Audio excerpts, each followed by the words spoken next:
Hello, hello, hello. We made it. We made it to the end of the 2022 school year. Y'all, we made it. We made it. It's been a rough year, although I'm thinking we're coming out of this pandemic. Like some days I don't know if we're in it, COVID is still here, or if it's gone or what.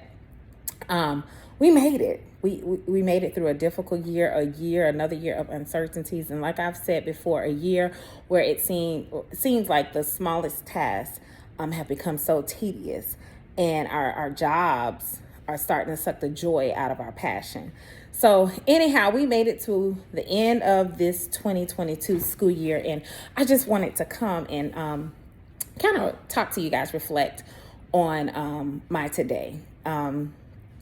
Like the end of the school year brings a close to many different things. People move to different schools, students transition out of elementary to middle and out of middle to high. People transition from being workers to retirement. The end of the school year brings about growth and about a lot of change. So this year will be my 12th year in coaching, but really only like my 10th year of being a coach. And for maybe the last 3 or 4 years, I've been wanting to try something new, do something different. I love teaching. I love working with children. I love seeing them grow, but sometimes you need a change. And so I've been saying that I wanted a change and I needed a change. And so this year I kind of tried to step out on trying to make a change or see if there's some change out there for me. So I think I found a position that I like. I have not secured the position, but I think I found something that I like. So that brings me to the question, or brings me to what we're going to talk about, change. So as the end of the school year comes to a close, there's always a lot of chatter and whisper around campus about whether people are leaving or whether people are staying. And so it's kind of like a big mystery. I feel so bad for administration because they kind of have to keep their ears to the street to see what's going to happen. And so it could either be good on their part because they're losing someone that they really wanted to lose, or it could kind of be sad because you're losing someone that's instrumental. And we all want to believe that we're instrumental, but we know that everyone isn't. So with that being said, like I said, I've kind of teetered with the idea of leaving.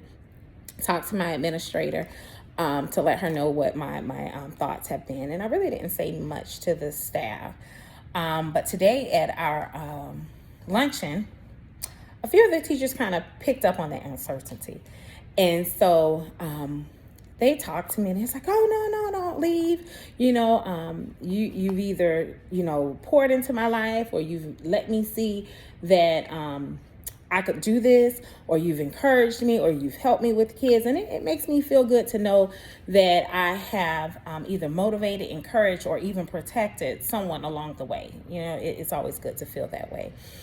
But I was sitting next to one of our teachers, and I had the pleasure of working with her when I worked with no one else on her grade level. But I had the pleasure of working with her and trying to get to know her. And it's been a rough year. It's been difficult. She's new to teaching. She, I would say, struggles with the pedagogy side of teaching and just the understanding of why we do what we do, and even the content of it. But each and every time I worked with her, I tried to meet her where she was and tried to come up with a plan. And even though a lot of times that plan might have fell apart, I still tried to come back and see what we could find good within that plan that worked. And like I said, as a coach, sometimes that could be difficult, but if you can't find that silver lining within a situation, how can you motivate a person to keep going, right? So anyhow, today, she came over to talk to me, just to kind of say, see you later, see you soon.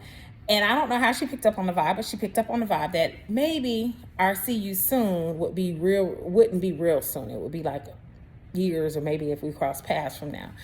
And so she sat next to me and she says to me, okay, so I don't like that you're leaving. And I want to share something with you that I did in my ACP class. And I hope that it makes your decision to leave a little bit harder. And so I'm like, okay, what you talking about, girl? So she says to me, have you ever heard of the theory of the walnut and the marigold? And I was like, can't say that I have. So she begins to explain this analogy. And so for lack of me just hearing it for the first time, I'm going to give you guys kind of like the skinny of what she gave me. And then we can go from there. So she told me that a walnut is almost like it's poisonous. If you plant it next to something else that is trying to grow, it poisons the soil. It sucks the life out of the soil. It provides too much shade so that it can't thrive. Whereas a marigold actually helps the sunlight to shine on whatever's planted next to it. It helps it thrive. It gives it vegetation. It shares its nutrients with it. So it helps whatever it is planted next to thrive. And so I was like, oh, okay, that's a nice little analogy. So she says, when we were in class, my professor encouraged us to think about who we work around and kind of put them into categories: your walnuts and your marigolds. So she talked about that. And, this is my first year at this site. And so she says, my first year there, I just thought, man, all I had was a bunch of walnuts. People that said that I couldn't, people that wouldn't help me, people that didn't see the purpose in what I was doing. No one that wanted to encourage me and keep me going. But then I met my marigold. And so I'm looking and I'm listening or whatever. And so she says, you came about, and I don't care what it was that you wanted for me to do. I don't care what task we put at hand or whatever you told me to do. Even if I felt defeated while you were explaining it, you always encouraged me that I could do it. And even when I did not succeed, you brought me back and you helped me see what part of it did you find success in. And you always said to me, there was some success there. Find that success so we could grow on that. And I just want to thank you for being my marigold. And I'm like, oh, my heart, because if anyone knows me, they know that I have a heart and a passion for people. Like, I love people. I want everyone to genuinely do well in life and whatever they're accomplishing. If I can shine a little bit of positivity, a little bit of you got this girl, you got this guy onto anyone's life, that's what I try to do, right? So that kind of warmed my heart, and I'm getting ready to leave and was able to speak with another teacher, and she had actually requested that I come. And so she looked at me and she was like, are you coming back next year? And I looked at her and I'm like, I don't know, girl, I don't know. But she said, you know what? I just want to say, I really want you to come back, but even if you don't, I want you to know that I wouldn't have made it this year without you. Last year, I was a complete mess. I was a wreck. But this year, I felt some type of success. And I thank you for doing that for me. Even when I felt like I asked the craziest questions, the stupidest questions, the questions over and over and over and over again, you never came to me and said, you just asked that, or I just told you the answer to that. I never felt like you were frustrated with me. You always answered, you always came, and you always explained. And that kind of made me really feel good. Like, I know that I walk in my purpose. No one has to tell me that when I'm talking to kids and I'm educating kids. I know that that's what God has put me on this earth to do, work with children.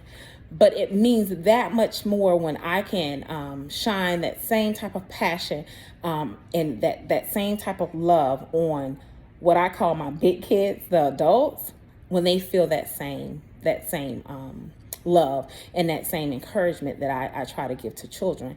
And this, to say the least, has been a very difficult year. It kind of reminds me of my first year of coaching. I mean, every obstacle that you can think of, I kind of met this year. But I'm not going to tell you I want to keep going, because I didn't. It was many days that I went to my principal and I was like, I'm done with this. I'm done with these people. I don't want to teach these children or these teachers anymore. Not the children. I love the children. But I didn't want to bother with that set of adults, that set of parents, because they were difficult. But I thank God that he was able to allow me to see that although along my path, I hit some barriers, I hit some walls, even when I thought that there was a stop sign there, I was yielding to someone else's spirit. I was pouring something else into someone else's spirit. I'm grateful that he was able to use me and that someone was able to see light because I allowed my light to shine. So, needless to say, I don't know if I'm trying to hear God or I'm hearing my heart or I'm hearing these people at this school. I might just try to do it one more time, one more year. But I'm trying. Y'all just don't know how much I want to find a job where I can come and just say, hey, thank you for coming. I can decorate and I can make people feel good about being where they are and go home. If y'all know of a job that I can do that with, y'all let me know, because this sister is tired of looking at data. I'm tired of making educational plans and thinking about instructional moves and what we can do to increase this area in this cell and how can we increase teacher knowledge. I'm tired of that. But if the Lord says, Mialana, this is where I need you, this is where I must stay. Right? Because we've all sung that song, use me, Lord. Use me, Lord. Yeah, we've said it. And when he seeks to use us, sometimes we kind of run away. We're like, hey, I want to try something else. I don't think I'm hearing you. But it's important to have a yielding spirit, because you never know who you may be inspiring. And it might just be one person. And it might just be on that one day. But even if it's just that one person on that one day, it was worth my while. I'm thanking God for a wonderful, wonderful school year, even though our academic outcomes weren't what we thought that they would be. I'm still thanking him for a wonderful school year and that we're still here and I'm still able to try it again. Until the 2022-23 school year, I shall see y'all later. Peace.